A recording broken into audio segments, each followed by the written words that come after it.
और ब्रेक के बाद इस वक्त की बड़ी खबर आपको बता दें, सोनिया गांधी पर साध्वी प्रज्ञा ने हमला बोला है। दिल्ली हिंसा को उन्होंने कांग्रेस की साजिश बताया है। भोपाल से सांसद हैं साध्वी प्रज्ञा, जिन्होंने दिल्ली हिंसा के लिए कांग्रेस को जिम्मेदार ठहराया है। उन्होंने कहा कि 1984 के दंगे में सोनिया की नैतिकता कहां थी। अमित शाह के इस्तीफे की मांग किस आधार पर कर रही हैं सोनिया गांधी। दरअसल कल प्रेस कॉन्फ्रेंस की थी सोनिया गांधी ने, और उसमें दिल्ली दंगों के लिए बीजेपी को जिम्मेदार ठहराते हुए गृह मंत्री अमित शाह के इस्तीफे की मांग की थी। और पलटवार किया है भोपाल से बीजेपी सांसद साध्वी प्रज्ञा ने, और उन्होंने कहा है कि दिल्ली हिंसा दरअसल कांग्रेस की साजिश है। और जब 1984 में दंगे हुए थे, हिंसा हुई थी दिल्ली में, उस वक्त कांग्रेस की सोनिया गांधी की नैतिकता कहां थी। उन्होंने सीधे तौर पर सवाल किया है कि अमित शाह के इस्तीफे की मांग जो सोनिया गांधी ने की है पूरी तरीके से गलत है और दिल्ली हिंसा के पीछे कांग्रेस का हाथ है।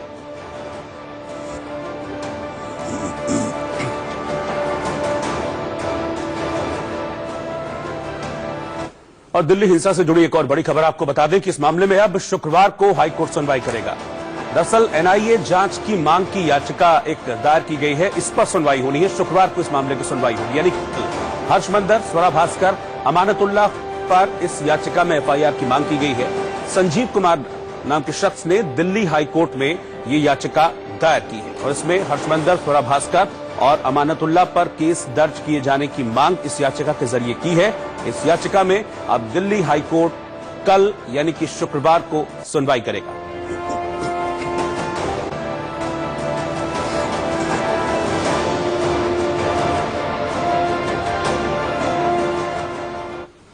दिल्ली हिंसा में आईबी अधिकारी अंकित शर्मा की हत्या का आरोप आप पार्षद ताहिर हुसैन पर लग रहा है। अंकित के भाई ने ताहिर पर अपने भाई अंकित की हत्या का आरोप लगाया है। बीजेपी नेता अमित मालवीय ने भी ताहिर का एक वीडियो जारी कर उन्हें फौरन गिरफ्तार किए जाने की मांग की है। हालांकि ताहिर हुसैन ने इन आरोपों का खंडन किया है। आप सबको बताना चाहता हूं, जो भी खबर मेरे बारे में चलाई जा रही है, दिखाई जा रही है, वो सरासर गलत है। ये गंदी राजनीति के चलते मुझे बदनाम किया जा रहा है, मुझे घसीटा जा रहा है। जब से कपिल मिश्रा ने भड़काऊ भाषण दिया है, तब से ही दिल्ली के हालात खराब हैं, जहां पे जगह जगह पत्थरबाजी, ये तमाम चीजें की घटनाएं सुनने को मिल रही हैं।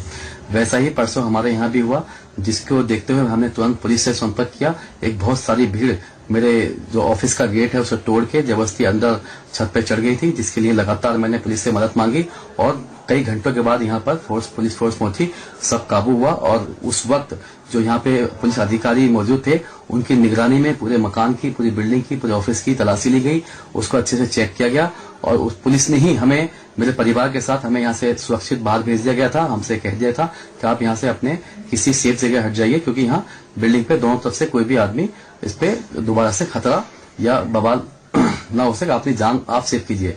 और मैंने उनसे गुहार लगाई थी कि सर यहाँ से फोर्स ना हटाएं, फोर्स अगर यहाँ से हटी तो मेरे बिल्डिंग का दोबारा से फिर कोई नाजायज फायदा उठा लेगा, जो मैं नहीं चाहता किसी कीमत पे भी। मैंने बड़ी मुश्किल से बड़ी कोशिश की थी कि दरवाजा न टूटे। दरवाजे पर हमने पीछे से जो मेरे साथ में हमारे लोग थे, 5-7 जो हमारे साथ में हमारे वर्कर रहते हैं, वो सबने पूरी ताकत लगाई थी, लेकिन फिर भी दरवाजा तोड़ दिया गया था। और उसके बाद लगातार पुलिस फोर्स की निगरानी में वो बिल्डिंग, वो जगह रही, पूरी रात रही, कल भी पूरा दिन रहा। लेकिन फिर पता ना ऐसा क्यों हुआ कि पुलिस फोर्स वहां से हट गई और उसके बाद दोबारा से दंगाइयों ने वही काम किया जिसका मुझे डर था। ये जो भी हुआ है बहुत गलत हुआ है, मैं इससे बहुत दुखी हूँ, मुझे बड़ी तकलीफ है।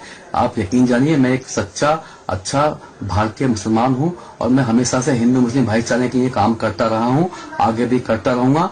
मेरे बारे में जो भी अफवाह चलाई जा रही है, जो भी गलत फहमी चलाई जा रही है, वो सरासर गलत है। मैं जिंदगी में कभी भी किसी को नुकसान नहीं पहुंचा सकता।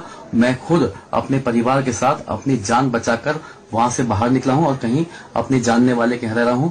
मैं आप सबसे अपील करना चाहता हूं कि मुझ पर विश्वास कीजिए, यकीन कीजिए, मैं अपने बच्चों की सौगंध खाता हूं।